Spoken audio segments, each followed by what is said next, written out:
Hello friends, welcome to ನಂದಾಸ್ ಅಭಿರುಚಿ. ಇವತ್ತು ನಾನು ನಿಂಬೆಹಣ್ಣಿನ ಉಪ್ಪಿನಕಾಯಿ ಹೇಗೆ ಮಾಡೋದು ಅಂತ ಹೇಳ್ತೀನಿ. ನೀವು ಇದನ್ನು ಎಷ್ಟು ದಿನ ಇಟ್ಕೊಂಡು ಬೇಕಾದರೂ ತಿನ್ಬೋದು, ಇದು ಹಾಳಾಗಲ್ಲ. ಮತ್ತು ನಾನು ಇವತ್ತು ತುಂಬ ಈಸಿಯಾಗಿ ಉಪ್ಪಿನಕಾಯಿ ಹೇಗೆ ಮಾಡೋದು ಅಂತ ಹೇಳ್ತೀನಿ.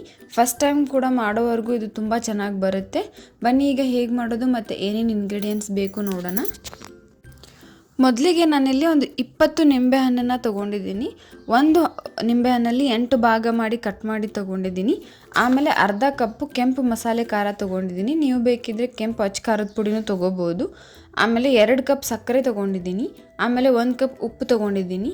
ಆಮೇಲೆ 1 ಟೇಬಲ್ ಸ್ಪೂನ್ ಮೆಂತ್ಯ ಕಾಳು ತೊಗೊಂಡಿದ್ದೀನಿ. ಆಮೇಲೆ ಒಂದು 10ರಿಂದ 12 ಲವಂಗ ತೊಗೊಂಡಿದ್ದೀನಿ.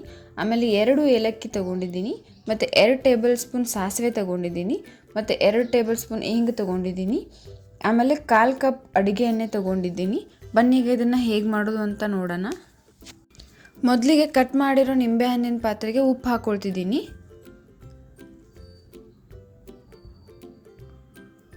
ಆಮೇಲೆ ಖಾರ ಹಾಕ್ಕೊಳ್ತಿದ್ದೀನಿ.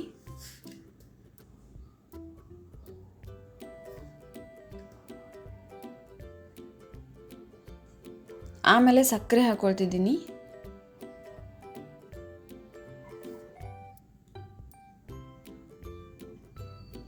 ಆಮೇಲೆ ಹಿಂಗೆ ಹಾಕ್ಕೊಳ್ತಿದ್ದೀನಿ. ಇದನ್ನೆಲ್ಲ ಹಾಕಿಬಿಟ್ಟು ಚೆನ್ನಾಗಿ ಮಿಕ್ಸ್ ಮಾಡ್ಕೋಬೇಕು. ಇದು ಪೂರ್ತಿಯಾಗಿ ಸಕ್ಕರೆ, ಉಪ್ಪು, ಖಾರ ನಿಂಬೆಹಣ್ಣಿಗೆ ಅಂಟ್ಕೋಬೇಕು. ಆ ಥರ ಮಿಕ್ಸ್ ಮಾಡ್ಕೋಬೇಕು.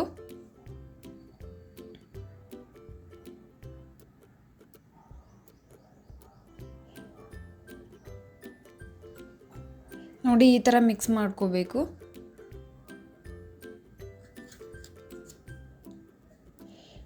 ಈಗ ನಾನೊಂದು ಪ್ಯಾನ್ ತಗೊಂಡಿದ್ದೀನಿ. ಅದಕ್ಕೆ ಅಡುಗೆ ಎಣ್ಣೆ ಹಾಕ್ಕೊಳ್ತಿದ್ದೀನಿ. ಎಣ್ಣೆ ಸ್ವಲ್ಪ ಬಿಸಿ ಆದಮೇಲೆ ಅದಕ್ಕೆ ಸಾಸಿವೆ ಹಾಕ್ಕೊಳ್ತಿದ್ದೀನಿ. ಸಾಸಿವೆ ಸ್ವಲ್ಪ ಸಿಡಿಯೋಕ್ಕೆ ಸ್ಟಾರ್ಟ್ ಆದಮೇಲೆ ಅದಕ್ಕೆ ಮೆಂತ್ಯಕಾಳು ಹಾಕ್ಕೊಳ್ತಿದ್ದೀನಿ.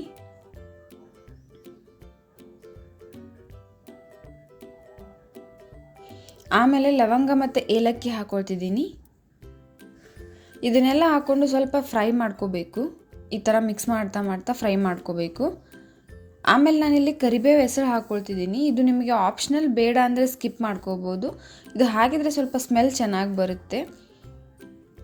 ಆಮೇಲೆ ಇದನ್ನು ಫ್ರೈ ಮಾಡ್ಕೊಳ್ತಿದ್ದೀನಿ ಈ ಥರ. ಇದು ಫ್ರೈ ಮಾಡ್ಕೊಂಡ್ಮೇಲೆ ಇದನ್ನೆಲ್ಲ ಮಿಕ್ಸ್ ಮಾಡಿ ತೊಗೊಂಡಿರೋ ನಿಂಬೆಹಣ್ಣಿಗೆ ಹಾಕ್ಕೊಳ್ತಿದ್ದೀನಿ. ಇದನ್ನು ಹಾಕ್ಬಿಟ್ಟು ಚೆನ್ನಾಗಿ ಮಿಕ್ಸ್ ಮಾಡ್ತಾ ಇದ್ದೀನಿ.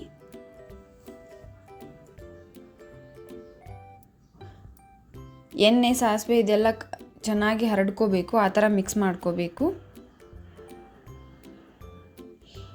ಆಮೇಲೆ ನಾನಿಲ್ಲಿ ಮಿಕ್ಸ್ಚರ್ನ ಒಂದು ಪ್ಯಾನ್ಗೆ ತೆಗೆದು ತೊಗೊಳ್ತಿದ್ದೀನಿ.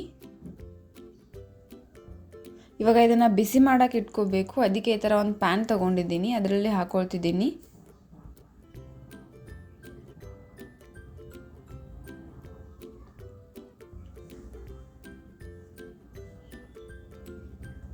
ನಾನಿಲ್ಲಿ ಇದನ್ನು ಲೋ ಫ್ಲೇಮಲ್ಲಿ ಇಟ್ಕೊಂಡಿದ್ದೀನಿ. ಇದನ್ನು ಕಂಪ್ಲೀಟಾಗಿ ನಾವು ಲೋ ಫ್ಲೇಮಲ್ಲೇ ಮಾಡ್ಕೋಬೇಕು. ಇದು ಸ್ವಲ್ಪನೇ ಸಕ್ಕರೆ ಎಲ್ಲ ಕರಗೋಕ್ಕೆ ಸ್ಟಾರ್ಟ್ ಆಗುತ್ತೆ.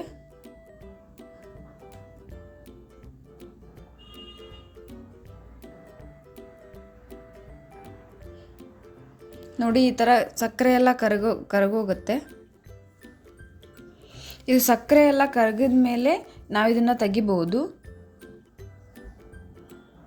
ಇವಾಗ ಸಕ್ಕರೆ ಎಲ್ಲ ಕರಗಿದೆ. ನೋಡಿ ಎಷ್ಟು ಈಸಿಯಾಗಿ ಉಪ್ಪಿನಕಾಯಿ ರೆಡಿ ಆಯಿತು ಅಂತ. ಇದು ನೀವು ತಣ್ಣಗಾದ್ಮೇಲೆ ಒಂದು ಪಾತ್ರೆಗೆ ಟ್ರಾನ್ಸ್ಫರ್ ಮಾಡಿ ತೊಗೋಬೋದು. ಇದನ್ನು ನೀವು ಒಂದ್ಸಲ ಟ್ರೈ ಮಾಡಿ ಎಷ್ಟು ದಿನ ಬೇಕಾದರೂ ಇಟ್ಕೊಂಡು ತಿನ್ಬೋದು. ನೀವು ಇನ್ನೂ ನಮ್ಮ ಚಾನಲ್ನ ಸಬ್ಸ್ಕ್ರೈಬ್ ಮಾಡಿಲ್ಲ ಅಂತಂದರೆ ಪ್ಲೀಸ್ ಈಗಲೇ ಹೋಗಿ ಸಬ್ಸ್ಕ್ರೈಬ್ ಮಾಡಿ. ಮತ್ತು ಇದೇ ರೀತಿ ನಾನು ಹಾಕೋ ಎಲ್ಲ ವೀಡಿಯೋ ನೋಟಿಫಿಕೇಷನ್ಗೆ ಪಕ್ಕದಲ್ಲಿರೋ ಬೆಲ್ ಐಕಾನ್ನ ಕ್ಲಿಕ್ ಮಾಡಿ. ಮತ್ತು ಈ ವಿಡಿಯೋ ನಿಮಗೆ ಇಷ್ಟ ಆಗಿದರೆ ಪ್ಲೀಸ್ ಲೈಕ್ ಮಾಡಿ, ಶೇರ್ ಮಾಡಿ, ಕಮೆಂಟ್ ಮಾಡಿ. ಮತ್ತು ಇದೇ ರೀತಿ ಟೇಸ್ಟಿ ರೆಸಿಪೀಸ್ಗೆ ನಮ್ಮ ಚಾನಲ್ನ ಸಬ್ಸ್ಕ್ರೈಬ್ ಮಾಡೋದನ್ನು ಮರಿಬೇಡಿ. Thank you.